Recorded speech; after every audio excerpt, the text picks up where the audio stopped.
Okay, so good day everyone. So this is a recorded discussion for our lesson 3 topic in monetary policy and central banking. Okay, so for this topic, our learning objectives is for you to identify regulatory authorities and their mandates. So we have the BSP, the SEC, and the PDIC. And then you'll be able to analyze the impact of regulation on financial institutions and understand the legal foundations of financial regulations in the Philippines. Okay, so our topic is the financial regulations and supervisions. So the financial regulatory frameworks and the institutions. Okay, so our monetary policy has its financial regulatory framework. So this is like a rule book that helps keep the financial system safe, fair, and trustworthy. So it has three main parts: the law, the supervision, and the regulation. So the laws, these are passed by the Congress to set the foundation. So like kanang Republic Act 7653 and the amended Republic Act which is the RA 11211. And then the regulations, so these are the detailed rules made by the agency like the BSP to guide those mga financial institutions that we have. And then supervision, so this means checking if the bank and other institutions follow the rules and giving penalties no, if they don't. So if naay mga bangko nga gahig ulo dili mo sunod sa mga patakaran nga monetary policy nga ginapa-implement sa BSP and other katong institutions, big institutions that we have here in the Philippines, so they will be having penalties no depending on the cases that they will commit.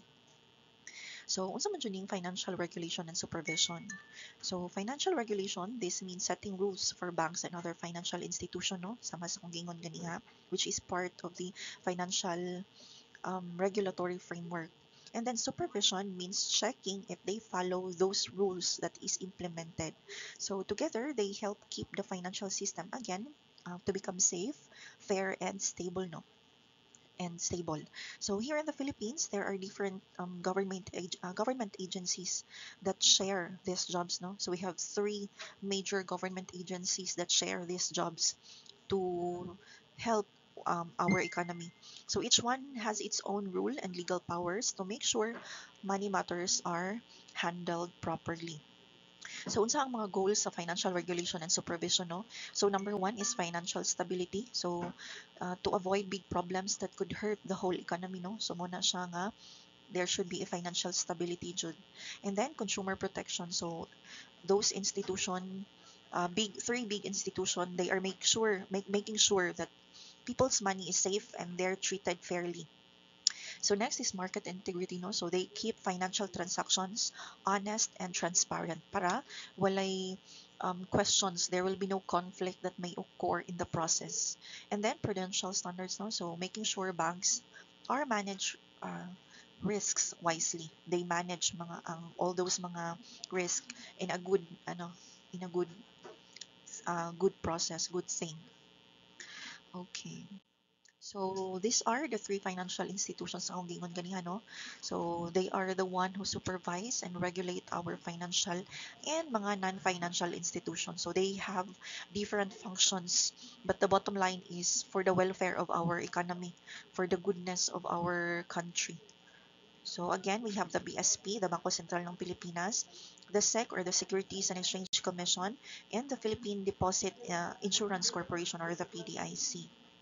Okay. So we will start with the Bangko Sentral ng Pilipinas, no? So, unsa ning Bangko Sentral ng Pilipinas gyud? So, the BSP is the central bank of the Philippines. So, it helps keep the money or the economy stable and protect the value of our money.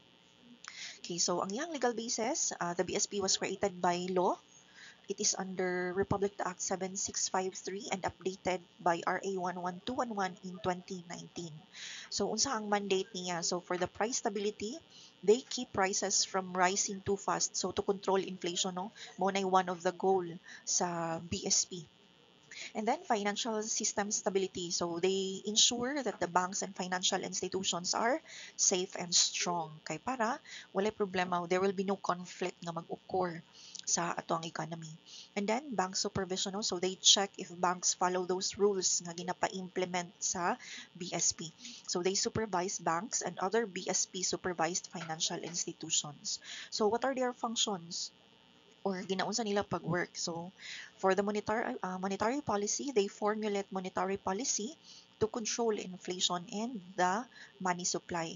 Also, they issue BSP circulars that regulate mga banking practices, capital adequacy.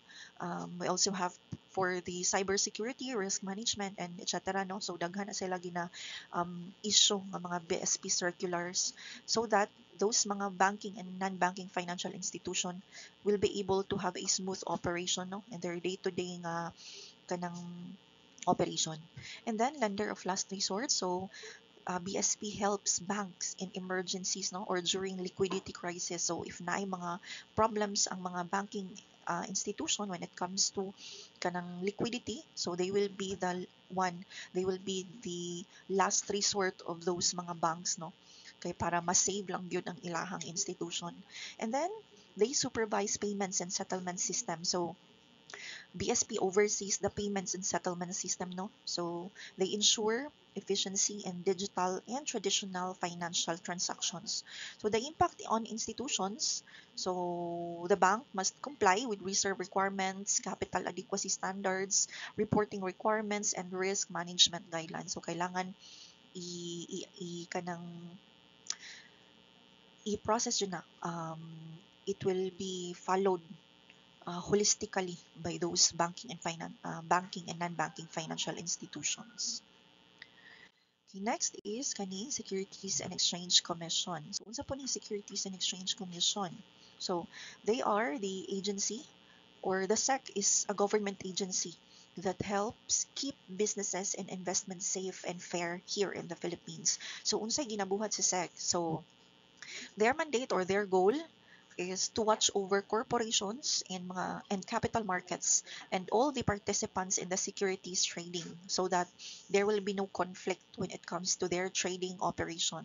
And also they protect investors against mga fraud, insider trading, and other market abuses, no? So daghan kay na siya. So for those mga investors to become protected by this mga salot sa trading industry, so mo nang naay Securities and Exchange Commission. So they promote transparency for a better investment process. So unsa man ang function ni SEC? So first, they register companies and investments such as mga corporations, partnerships, and securities.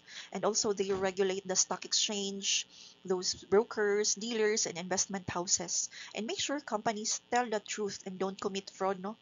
So they monitor compliance with disclosure agreement to all those mga financial institution or those mga companies nga naga-engage into trading. So unsa na ang impact ani sa mga institution? So publicly listed companies and financial intermediaries must provide accurate financial reports. So they must comply with disclosure rules and follow ethical trading practices, no? So there are a lot of mga implementations, legal process nga dapat nila sundon in order to have transparency in their transaction. Okay, so another is kaning PDIC. So unsa pod ang PDIC? So it is also a government agency that protects people's money in banks. So if a bank fails, if there are instances that ang isa ka bangko nag-declare silang bankruptcy, so the PDIC will help to make sure that the depositor don't lose everything. So mo to kung giingon no nga kaning PDIC sila ang naghahatag og insurance sa bangko kay para if mga dili naman jud mga instances nga ang bangko is mag-collapse na gyud, so they will file bankruptcy. So all those investors, all those depositors under that bank will have an insurance amounting to 500,000. So per depositor po na siya. So ang function sa depositor, or one of the the mandate of the PDIC is again to provide deposit insurance, no? So mo to siya nga 500,000 per depositor. And then safeguard banking stability and act as receiver and liquidator of mga failed banks. So muna siya ang goal sa PDIC. They will be the safeguard or kanang tigprotekta sa mga depositors when it comes to mga failure of mga banks. So the functions of the PDIC is number one, ensure deposits in banks, to protect depositors from losses due to bank failures. And then they also conduct bank examinations in coordination with the BSP and promote financial literacy for everyone.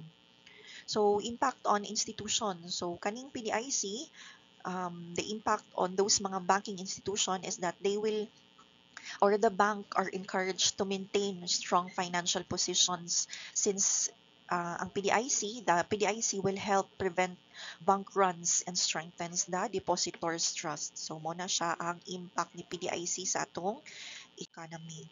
So, kanino? Impact of regulations and financial institution.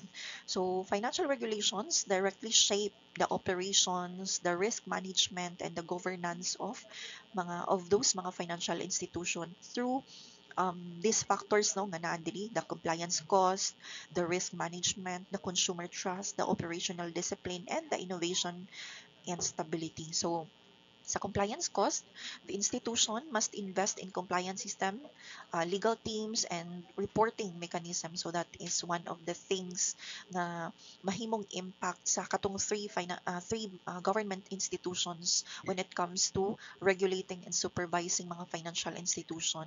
And then they also help mga banking or mga financial institution when it comes to risk management, no? So regulations such as capital adequacy requirements and stress testing ensures that banks can withstand mga culture shocks. So ano siya. And then consumer trust no for deposit insurances and investor protection. So mo na tong trabaho sa PDIC.